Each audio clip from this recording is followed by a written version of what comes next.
Good afternoon or good evening, depending on what time you're watching this video. Welcome to the Wednesday, the 25th of June edition of Vogan's European Outlook. Lots to get through today. We could be talking about an approach at the strongest high pressure over Iberia on record.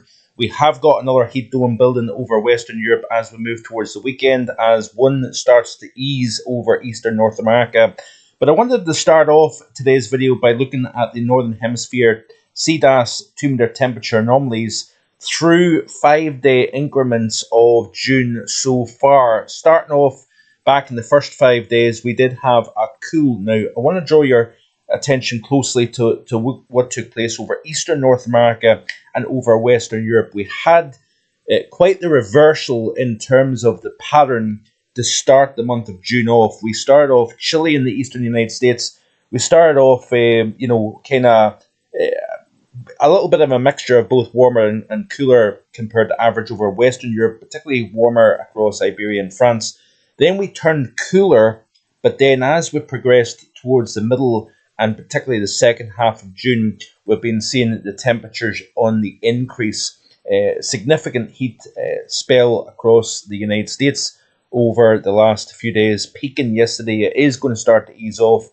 And the implications or ramifications of what takes place over North America is going to have direct influence on our weather pattern here in Western Europe as we end the month of June. Now, there is still a lot of question marks over the month of July. It does look as if we are going to see a return to more troughiness and something less warm as we move into the month of July. How that manifests itself as we progress through July remains open to question. That is going to be a story for another day. There is enough to kind of get your teeth around in today's video, first and foremost. But you can see, looking down over the Northern Hemisphere, this here is North America, and you can see relative warmth across the heart of the continent, warmer west, cooler east, cooler across Quebec, for example, and also cooler up over Alaska and down across British Columbia.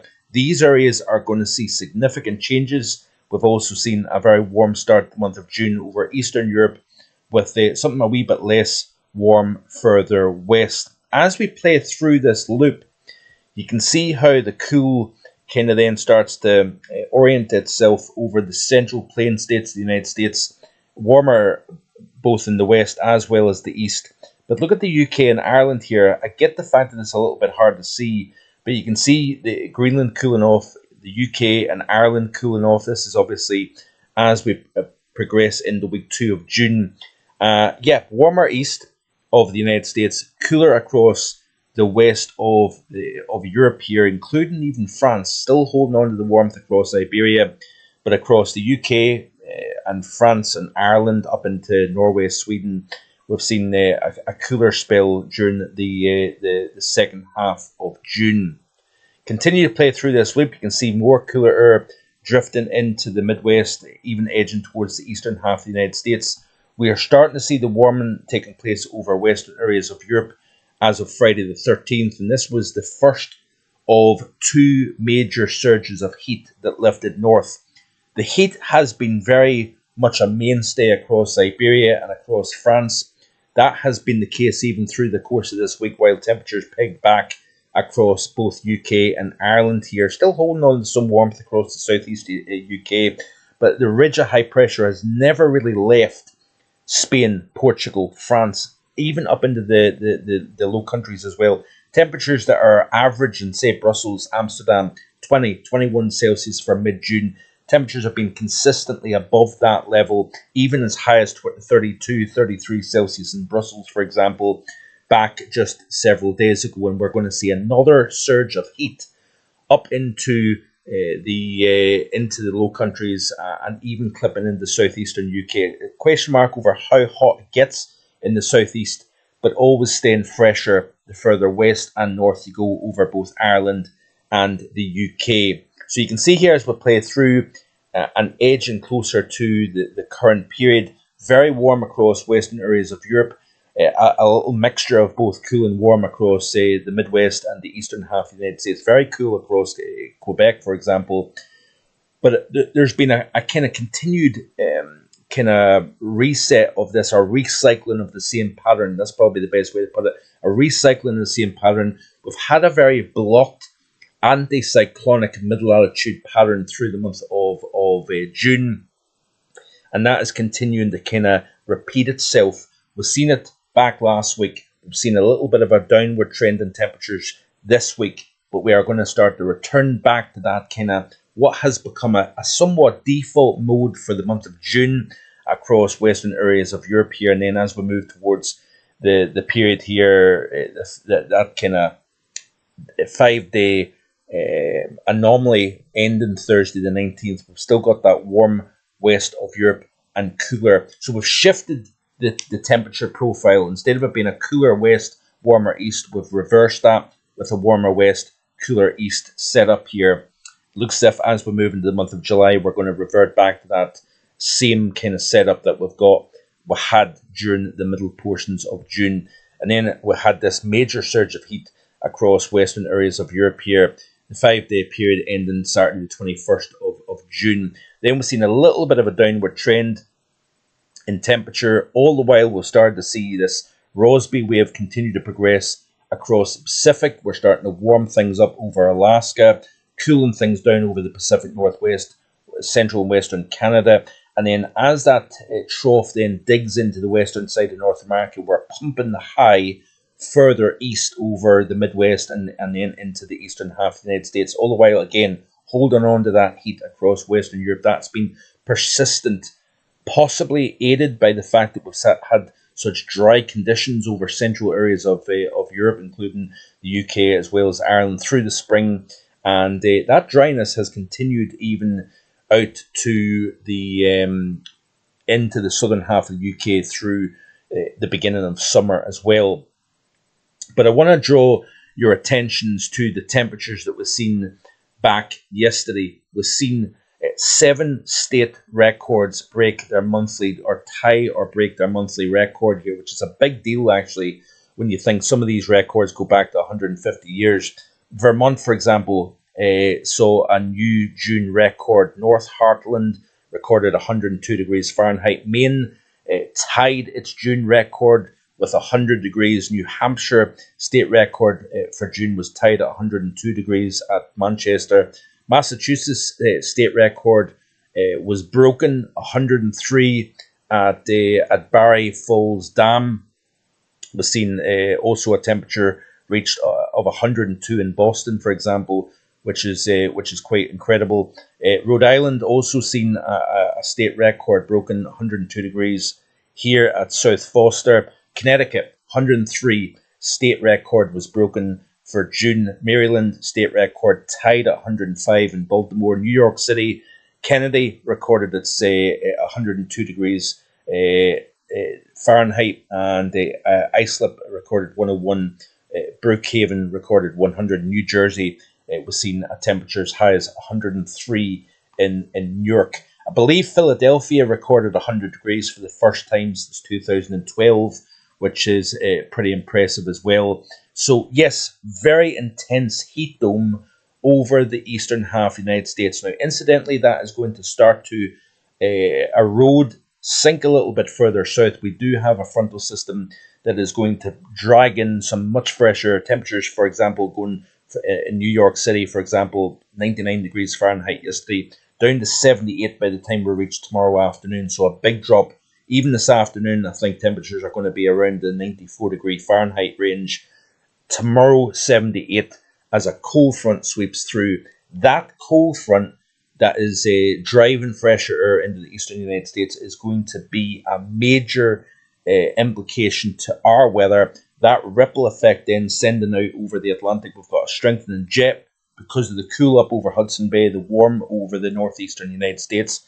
That's fired up the jet stream to somewhat unusual strength for the month of June, albeit we do see this return of greater contrast between north and south. We increase the westerlies as a consequence of that, but it's that system that then exits the eastern side of North America that is going to then drift out into the North Atlantic, forcing a southward dip over the North Atlantic.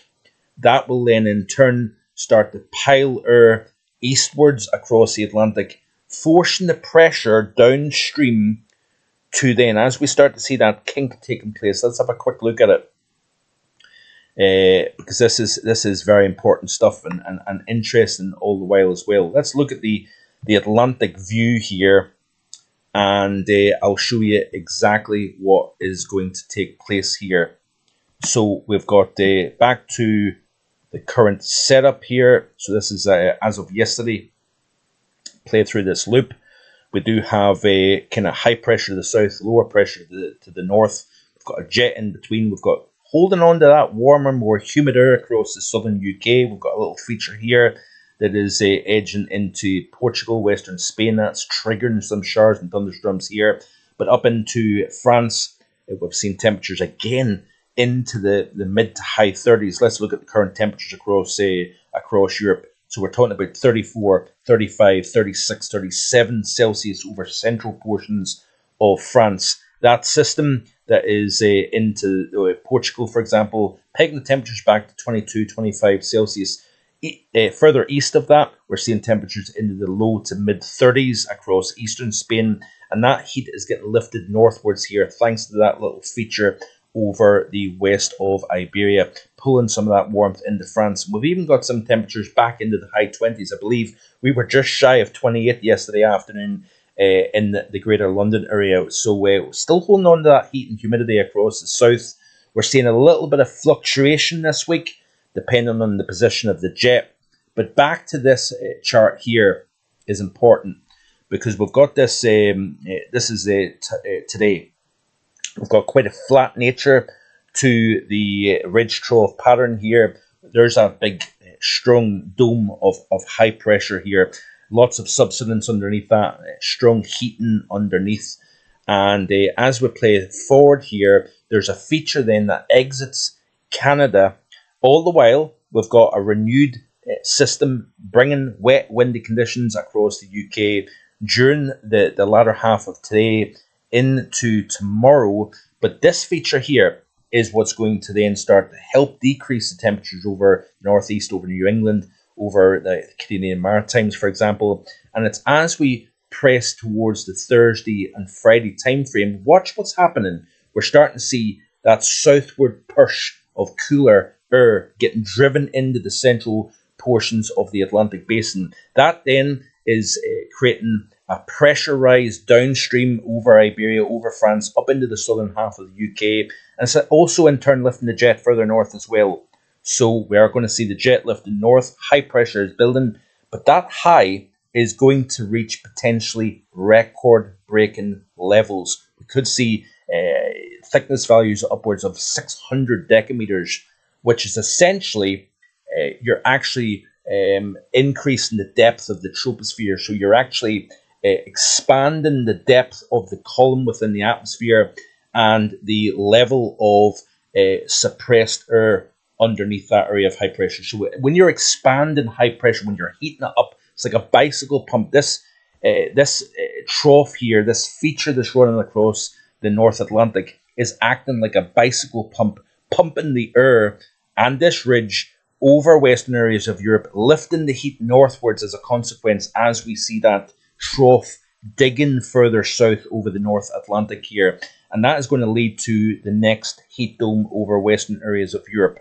So we're seeing the heat dome over eastern North America, feature running over the top, creating that enhanced trough over the North Atlantic, then leading to that downstream next ridge dome to develop here. We've always held on to the heat. I want to emphasize that point. We've always held on to the heat across much of France, many parts of Iberia, into the Low Countries as well. It's been a very hot June here.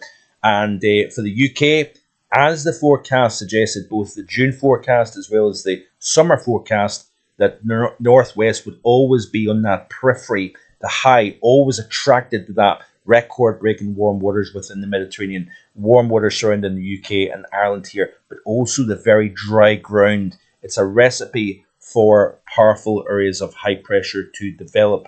So if we look at the European view of this, you've got the setup taking place. We had the system running into the North Atlantic, driving that colder air into the central subtropical region, forcing the high to then lift northwards, but also expanding and intensifying, reaching greater altitudes within the atmosphere.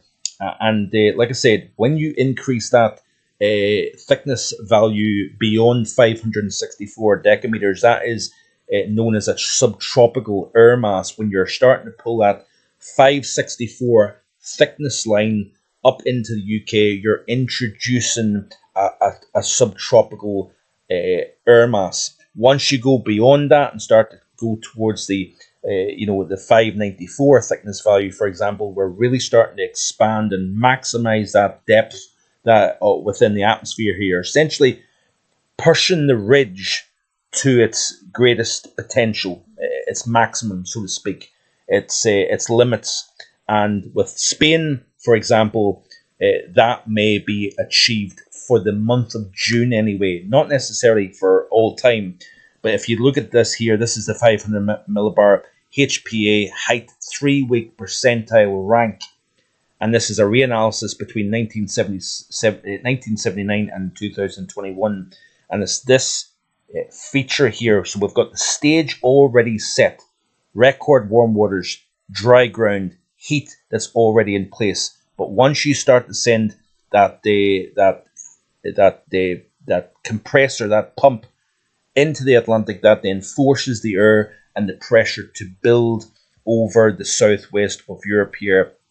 And when you're seeing that that thickness value reach 600 decameters, you're essentially increasing the depth of compression within the air mass, and you're going all the way up to 6,000 meters above the surface here. So you're expanding the troposphere, and that greater depth of sinking means that you've got greater potential for maximum heat down at the surface. I hope that is reasonably well explained and easier to understand. So let's have a look and see what I'm talking about here in terms of looking at Europe specifically.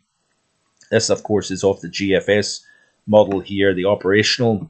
And you can see here by Saturday the 20th, this is upcoming Saturday, we've got a very anomalous upper level ridge that is centered over the Low Countries here, with the 594 height line extending into the southeast of Belgium here. We could be talking about 600 decameters over Spain. That would be a record for the month of June. And it's centered just to the southeast of the UK and Ireland. Always a little bit fresher, windier, wetter, the further west and north you go over the UK as a consequence of that. In terms of how hot may it get, well, when you've got a maximum upper level anticyclone in place, you've got basically 6,000 meters of subsidence, a very heavy, very dense air hanging overhead with a lot of downward motion through the atmosphere.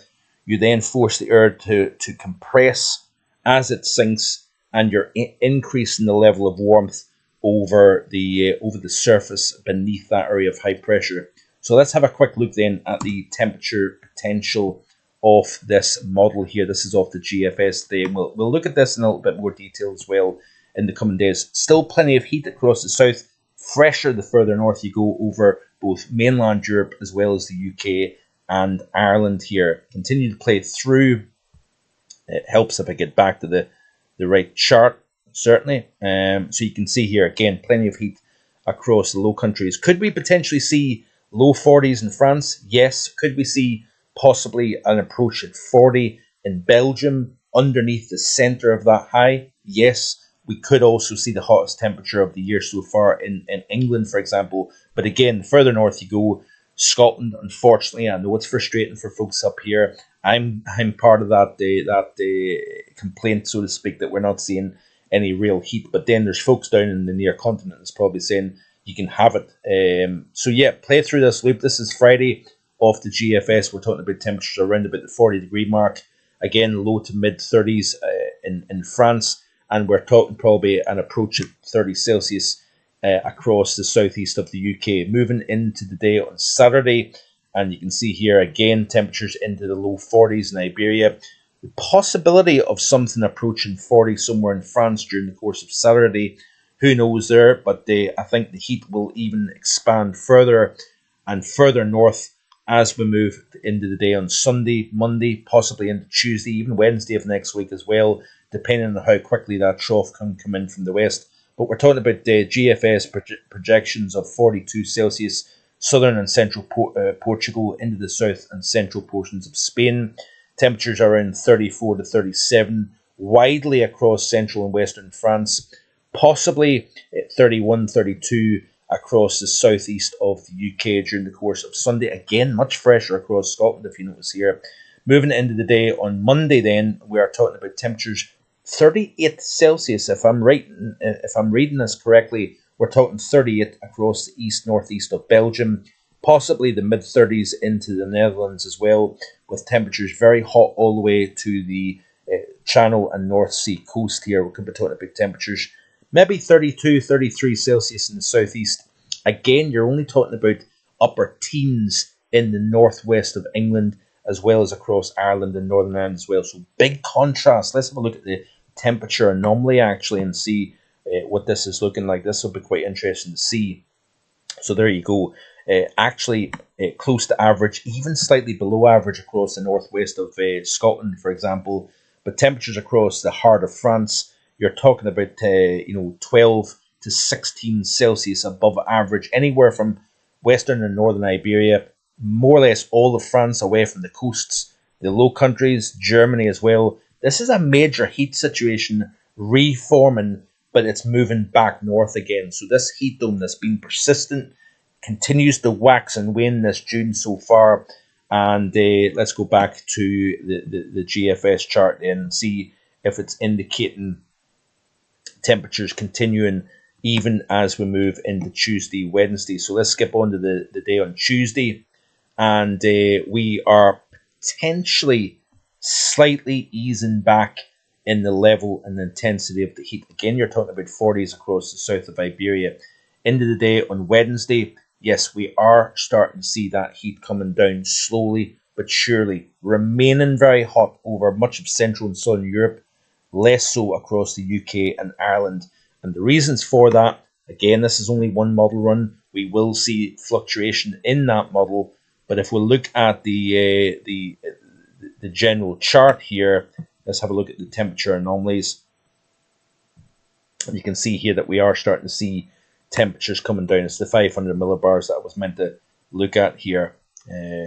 So yeah, you can see here that the ridge is getting knocked down as we start to see a replacement of this pattern here. So very interesting things going on at the moment. A renewed heat dome building northwards over western areas of Europe as we move towards the weekend, early next week.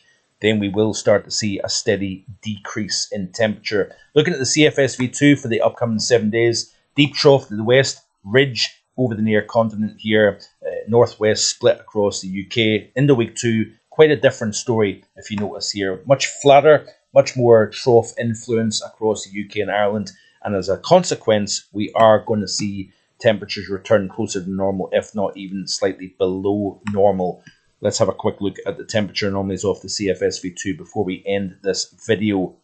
So that's week 1 here. Very warm compared to average. The further south you go over the UK, see here, always fresher across the north. Look at this here. So we're actually talking about the intense heat is over the continent.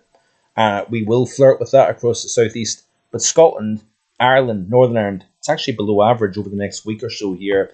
Then as we move into week 2, relief, especially the further south you go over the UK and even across the near continent also.